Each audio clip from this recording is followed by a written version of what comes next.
Yo, what up, everybody? It's Mike Check the Bar Report here. Hoo-ha! We get to, before we get into this next video, talk about your boy Diddy. If you enjoy this podcast, hit the subscribe button below. Leave us a comment. Let us know what you think. You got Mornike here, enjoying some type of tasty morsel. Your boy TG. Boy Clark up there with the sword. Motherfucker, don't you ever use my government name. Oh, my bad. Nick. K.A. You got Larry down here. What up, though? Oh, man. Y'all ready to get into some fuckery? Let's go. You see my face? Yeah, he ready. Yeah, I'm ready. What's up? Hey, yo, check this out, man. The last time y'all did this, man, y'all did the whole campaign, let the locks go and all that. Y'all ain't want to be down with Bad Boy, so we let y'all go. Y'all want to be down with us, we let y'all go, we keep it moving.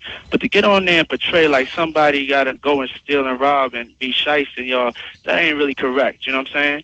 First of all, I'm at my office right now. I'm always accessible. Y'all ain't got to get on the radio and do certain tactics and do certain things to ever holler at me. Jadakiss, last time I saw you, I told you, let's get together, let's talk. You know what I'm saying? I told you I'm accessible. I said if anything don't come, if there's somebody standing in the way for you expressing yourself, or any of y'all expressing yourself, y'all come get at me directly. You know what I'm saying? Act like he ain't a gangster. You gonna kill? You ain't killing nobody, man. You know what I'm saying? We businessmen. We'll say all that right there. I'm at my office. Y'all can sit on this interview with her and talk as long as you talk about it. Or you can take the invitation I gave you before. But it's not even getting there because you get on the radio, whatever tactic. I ain't the enemy. Dog, I ain't your enemy. You need to bang like that on that that's coming at you. I ain't your enemy. Just yesterday we got a note from your office about killing saying you don't have no idea of none of this or none of nothing. Just yesterday, your lawyer told us that. I seen you at the show backstage. You said find out what it was. But don't sit here and portray like it almost sounded like he said that. We saw you at the Whole Foods. What is it? What is it? What do you call it? What do you came at the Jay-Z and Jadakiss and Puff at the Whole Foods and shit. Saying the great box.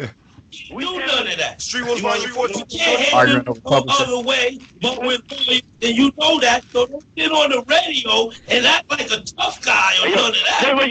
You know how we can settle? You acting tough. And why don't we stop talking on the radio?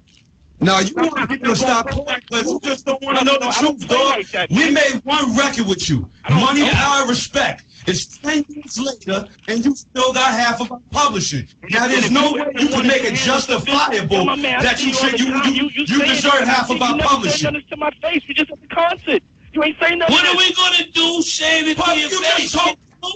What do you want us to do? We can't touch. It's not. We can't be violent. None of that. We can't even. Classic Hot 97 phone argument between Puff and the Locks. That was back in like 2011, 2012 or something like that. 2012. Shit is great. But that shit is still running right now because your boy Mace out here wilding. Ooh. Ooh. Is he wilding? He ain't really wilding. He got some other shit that he wilding about, but that ain't what this episode about. So this shit is, it's like the shit hitting the fan a second time, and it still stink. Nobody cleaned up from the first one. So it was a shart. As a feedback from us talking about the Grammy shit, Puff had the video, now infamous shit, where he talking about taking control and about the artists for the Grammys. This thing been going on. And it's not just going on in music, it's going on in film, it's going on in sports, it's going on around the world. And for years, we've allowed institutions that have never had our best interests at heart to judge us. And that stops right now.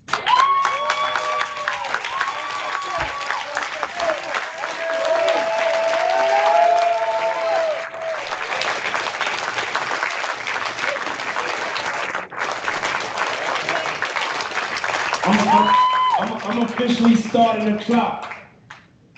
I got 365 days to get this shit together. We need the artists to take back the control. We need transparency. We need diversity. This is the room that has the power to make the change that needs to be made. They have to make the changes for us. A non-profit organization that is protecting the welfare of the musical community. Protect the welfare of the musical community. On the mission statement. That's the truth. They work for us. We have the power. And point out that line. Because your boy Mace. And what's gangster about it is he straight up added him. No fucks given. Mm-hmm. Mm-hmm. I'm going to read this whole fucking thing because it was great. He said, I heard your Grammy speech about how you are now for the artist and about how the artist must take back control. So I would be the first to take that initiative. Also, before we ask of other ethnicities to do us right, we should do us as black people better, especially the creators. I heard you loud and clear when you said that you are now for the artist. And to that, my response is if you want to see change, you can make a change today by starting with yourself. What do you say? Your past business practices knowingly has continued purposely starved. What else? This fucking text is so goddamn small. I'm trying to. It's okay. Take your time. It's okay. All right, man. We're here to support you. That public school. The Detroit public school coming back. Tahee. That's the, my nigga. That's the. Tahee. The. Purposely starved your artist and been extremely unfair to the very same artist that helped you obtain that icon award on the iconic Bad Boy label. For example, you still got my publishing from 24 years ago. It's funny because the Lock said, dude, it's been 10 years. We made one record with you and you still got half our shit. Mace, like, you got published from 24 years ago, in which you gave me $20,000. So he got $20,000 for his publishing. I don't know what percentage that is. 24 years ago, 20 grand was a lot of money. Hey, when you a dude from Harlem, 20 grand might have changed your whole life. Hell, 20 grand have changed a whole lot of people's lives right now. I was saying, shit. He said, which makes me never want to work with you as any artist wouldn't after you know someone is robbing you and tarnishing your name when you don't want to comply with his horrendous business model. He said, however, people would always ask, what's up with Mace? So I would be forced to still perform to not look crazy when I was getting peanuts and the robbery would continue. So many great moments and people's lives and music were lost. But again, I rode with you in the face of death without flinching and you still wouldn't do right. I never said anything. Oh, I lost it. I apologize to our viewers. My thumb is slipping. Yeah, okay. Let me see. Blah, blah, blah. I never said anything because I wanted to wait until I was financially great. So I can endure that I was. Wait, what did you know? So that I can ensure that I was addressing. Oh, sure, yeah. This from a pure place, not a spite. We look like an unsuccessful unit right now. You know, hey, you know what? Man, I don't know how high all you niggas is, but this nigga TC drunk. These two niggas over to the right of my screen is high as giraffe ass. And King Josh ain't reading. I was trying to take my line.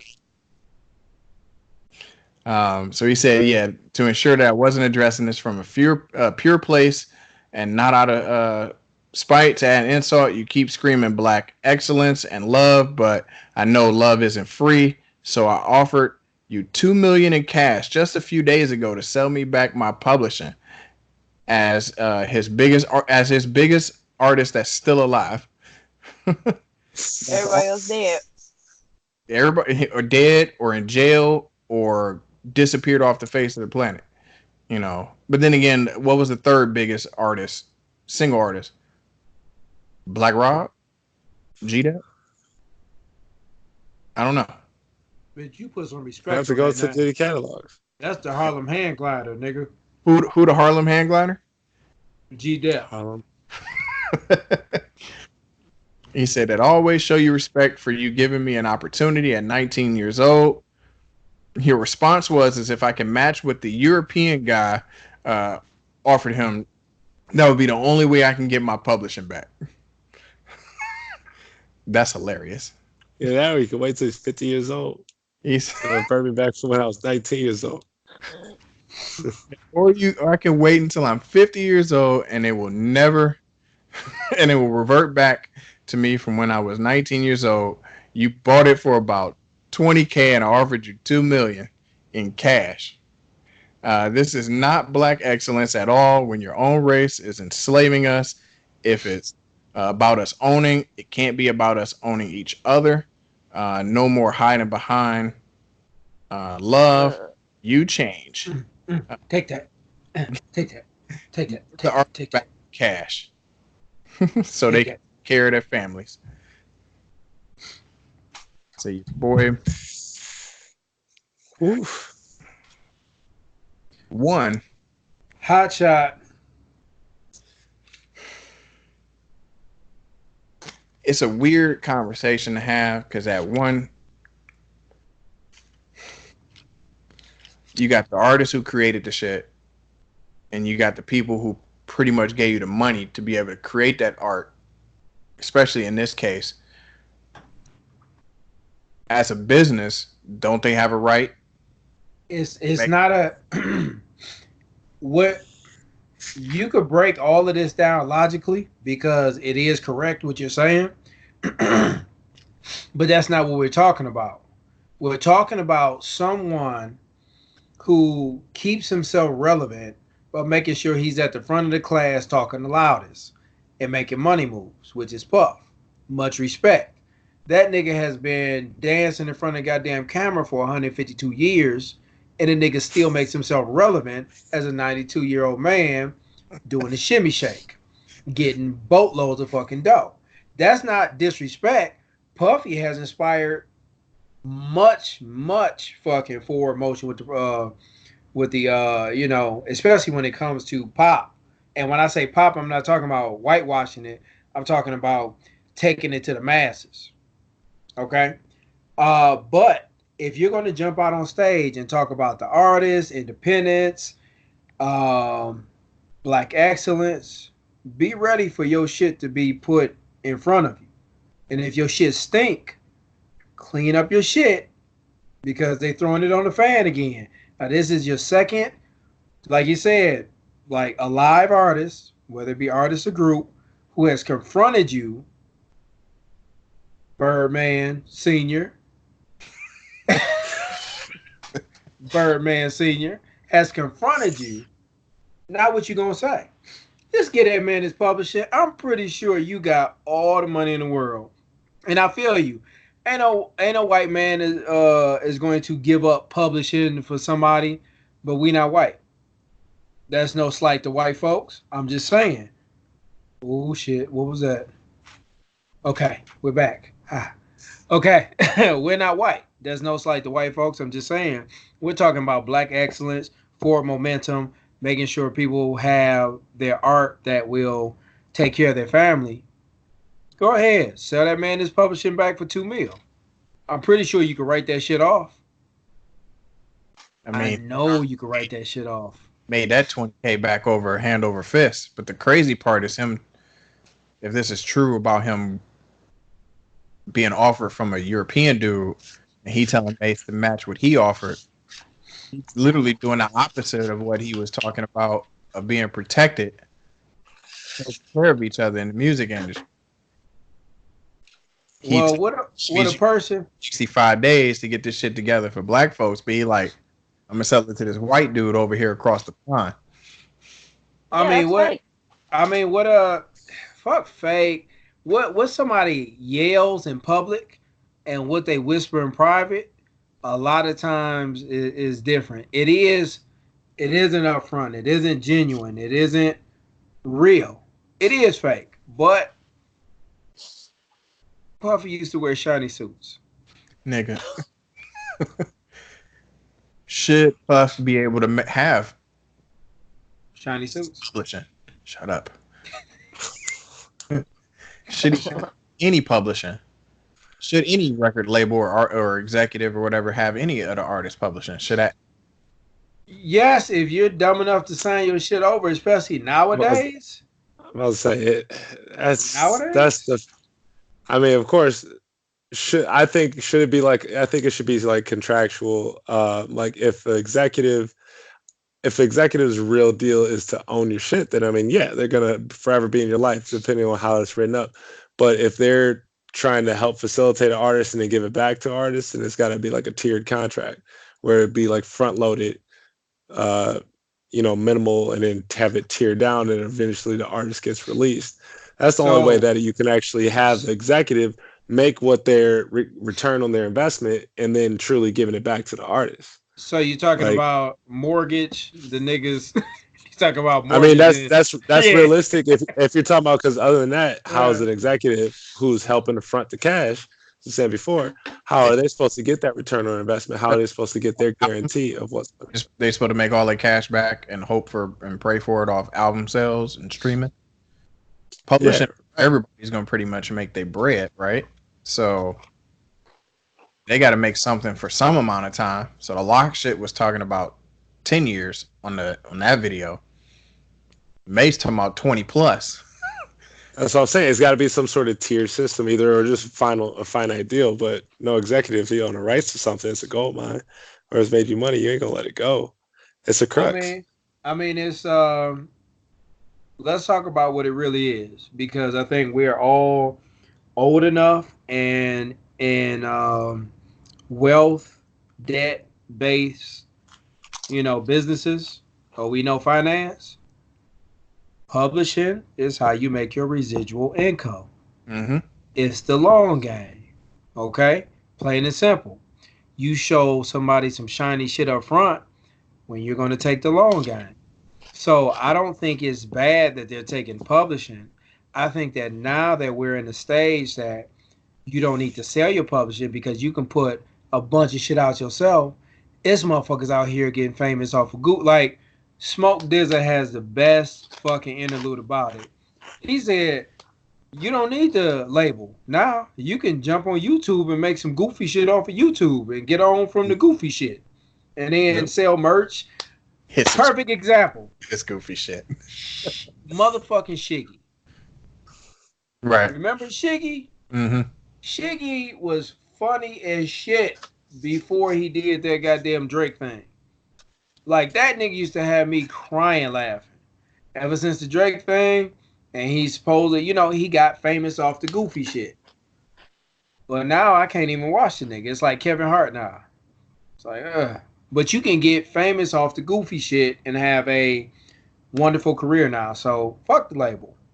But for the older artists, yeah, they need to get their shit back. But, again, residual is a business. Residual, residual income. What if this shit is in their contracts when they sign that shit? Like, bro. What if? Nigga, it's in a contract. So, at that point, however old they were, like Mace when he was 19 or whatever, and he put it in the contract, like, you're going to sell me your shit for $20K. When you turn 50, that shit going to revert back to you. Here's your contract for your, 2 albums that you about to go put out on this label. How old is Mace? How old is Mace now?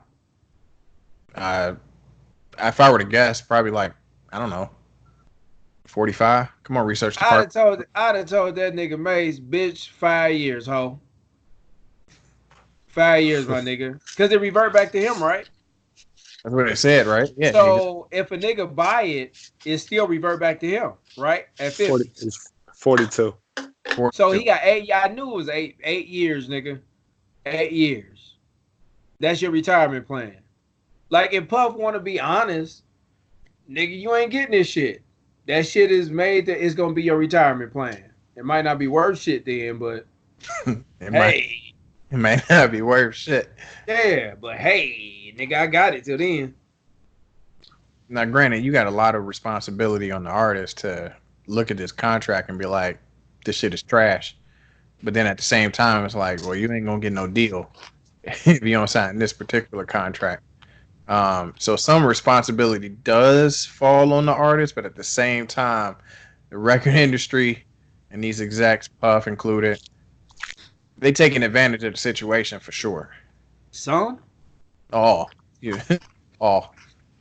Nigga, it falls on the individual to be responsible for self. At this point in time, back in the day when motherfuckers went from Motown to rap to, I could understand how you could be confused on some shit. If you're signing a deal to where you're losing your publisher now, it's because you're dumb or you're a fool. You either on dope or dog food. Like, at this point, it's so many examples. You can click on YouTube and you can follow a motherfucker's whole career. You could look at a Currency signing with Cash Money. That shit not working out. Him putting out 9,000 goddamn albums by himself. That nigga has a new album every month, and they all play exactly the same. They smoking music, they ride music, but I love it, and people love it. Now, if he was not independent, he will be getting jerked. Instead, that nigga's living lovely, doing shows, got money, got cars, got hoes. He's living nigga fabulous, off of independence. And all the independent artists fuck with each other. The Dom Kennedys, the Smoke Dizzas, the Currencies, the Nipsey Hussles, rest in peace. But all of them fuck with each other off of that, So if you signing the deal now, and you're not protecting your ass, they gonna run it. Run them cheeks, nigga. Say run it. Run them cheeks. They gonna run them cheeks, boy. I'm about to slap these cheeks. But they're calling out the Academy for racial integrity. So we gotta call each other out too. Exactly. We gotta call each other out if somebody is doing something blatant like what Puff is doing.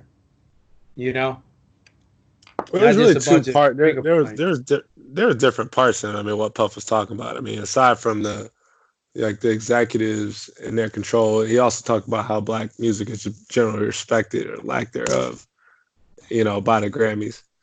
And that's just like how we were talking about a little bit about how Tyler Creator gets thrown into hip hop. But with that album, that was not a hip hop album whatsoever. Automatically thrown into the fold. But I don't know what just happened. But yeah, that's just when you're talking about something like that. He's 100% right. How black music just isn't respected or cared for in their slew of things. So that got undermined by Mase, which is unfortunate, but it's also necessary. So in Puff's case, is it perception is reality? It is kind of one and the same. If aside from where black music gets its place and respect in music, it's one thing. But when he's talking about how the artists don't have control of their music, that's when he needs to look in the mirror. It's the same thing. So it just depends on the point of the argument that you're discussing. Those two are different in my eyes. Like, those two don't correlate to each other. Because one is talking about the industry and its view, and the other one is talking about the industry and its control. Because he said we're the ones who control how your kids dance, what they think is hot, what's cool, how they wear their pants, how they dress. And that's true. So the artists determine that, but executives determine who goes out. So he's saying give the artist their control, and he's the one who's kind of fucking it up for some people. But he is also the one who gets it out. So it just depends on what you look at. Yeah, but everybody should be eating. Yeah, you know what I'm saying? They making. Maybe we should go to the people from making the band and see how they feel. Nigga. Give me some cheesecake. So basically, it comes down to Puff not following the formula that all the white executives have done to pretty much everybody, especially the white executives that have taken money out of hip hop pockets, not following that formula. Did you say white? Huh? I said, now when you say white, are you talking about blanket statement white? We're talking about Jewish. We're talking about blanket statement. Okay, we're talking about all-inclusive non-black. Yeah.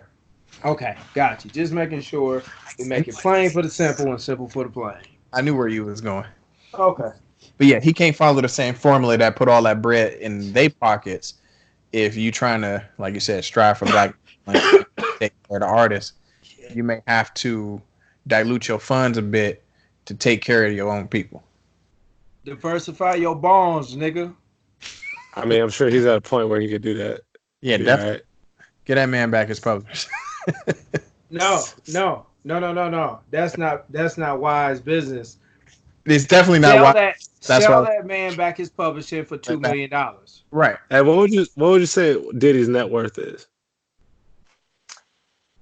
Like, we can Google that. I already got it. Research department's on it. That's why I'm asking the question. All right. I don't know. Close to $1 billion. 829 million. Say like 500 million. 829 million. 829. Nikkei. It's gonna be in the sevens, right? 749. Give me a number. Give me a number. She's saying close to $1 billion. 900,000. Give me a number. 900,000. Like, what the? 900,000. 900,000. That's close to. That's actually smart. That's the Price is Right. That's the one play. $1. 900,000, and she repeated that shit. 900,000. 900,000. His net worth estimated at 855. Who wins, bitch? I said 829. Yeah, you actually are the winner. You actually are the Price is Right winner. When she had music. All right. So yeah, he could liquidate a little bit. Yeah. He's all right. I mean, he's looking for the write-off. At this point, with that amount, you're looking for the write-off. So take that $2 million, invest it in a nonprofit, and then write off the rest of it. You winning. And then he has to write off boatloads of shit in order to keep that money coming in properly. He could do it. He could do it all together and do a nonprofit to where he just returns a bunch of them back their shit and writes it off. And he can literally do it to where he doesn't lose a dollar. Like, it could literally be the value, I'll give you this much of your publishing. He could literally do it perfectly. I'm curious what publishing he owns for Biggie's estate. Can we talk about something for real? Is it pertaining to Puff? Something that's saying pertaining to Puff, pertaining to Big. This is my first thought. This is the first thought that came in my head before this podcast. Walking around the kitchen, putting up shit. And remember how, everybody was like, oh my God, Big got killed, da da da. First thing I said in my head was, we always talk about the Suge shot me, Pac was like, hey, motherfucker, where the money at? And all of a sudden, now this nigga dead as hell. All right? Nobody ever just throws it out there and says, what was Biggie's deal? Like his contract? Yeah, what was his deal? No idea. And do you think that Big looked and was like, okay, example. I know a guy, he's mid-40s, he's a firefighter. He hurt his back about 6 months ago. So fast forward, he's about to finally return back to work. He had the opportunity to buy a Porsche from one of his friend's wives. She's a car girl, right?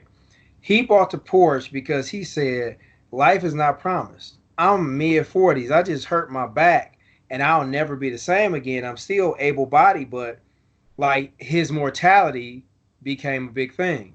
Remember, Big got in an accident when some shit with seas. I forgot whether it was a car or a boat, whatever. Who's to say Big wasn't like, hey man, I looked at my contract. My fucking publishing goes to you for 20,000, bitch, and I don't get it back till I'm 50. Puff was like, we got to kill this nigga. Like, I'm not saying that happened. What I'm saying is, I really am curious of what Big's contract was, and was it similar to their contracts, or was he respected at a different level? Ain't no telling. It's a good question. Yeah, because it ain't like Big was putting up the money. It's not like a Jay-Z, Kareem, Biggs, Dame Dash thing where them niggas was hustling, you know. And Biggs had a bunch of the money. Dame had the money and the hustle, and Jay had the talent and the hustle and the money, you know. We talking about, you hear the stories. Like that nigga Puff was like, you go back to selling drugs, nigga, we ain't fuck you and this music. Like, it'd be real interesting to see that contract. That nigga Puff gonna kill you. So funny. Funny you say that. So apparently, Biggie's signed contract was auctioned off in 2015. How much of that shit is redacted? And so I'm just reading an article. It's on Complex. Said the 9 pages of documents expect to be auctioned off between 5,000 and 7,000. It includes Biggie's termination agreement from Uptown Records. Hold on, 5,000 and 7,000 what? That's how much somebody bought a contract for. What, $5,000 to $7,000? Yeah. Nigga, I'll buy that shit for that. Just to have it. $5,000 to $7,000 for a piece of history that's going to appreciate. All right. It says another document confirms the details of Arista's purchase of Bad Boy Records and lists Puffy's quarterly salary at $62,500. It spells out the larger label's promise to contribute $150,000 quarterly towards office space and overhead. That's all bullshit. Does it say anything about how many albums he had to do and how much money he got? It says the reason we're contributing overhead money based on the assumption that Bad Boy will be taking certain responsibilities off our hands. The letter from Arista VP reads, this leads to the question I asked you yesterday. Who is Bad Boy hired? What are their functions? What other record company tasks is Bad Boy prepared to handle now? Elsewhere. Yeah. Apparently, Biggie paid $326,000 for party and bullshit and flipped that shit. And other than unreleased recordings. Well, ain't no telling what his full deal was. He had 4 albums come out technically.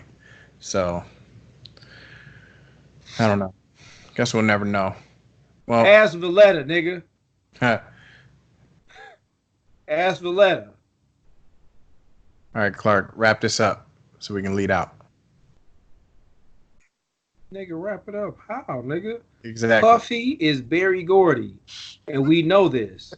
Got niggas walking to get him some cheesecake. You know Puff is an egomaniac, but it's worked until now. We're at a year and at a time period where transparency is everything. Hey. And with that, you got caught on your shit. So what you gonna do, bitch? Your move. Hey, here's what it is. If you sign a Bad Boy, just make sure you got on good shoes so you can walk from Manhattan to Brooklyn to get some cheesecake. And on that note, we out. If you enjoyed this episode, hit the subscribe button, leave us a comment. We out. Peace.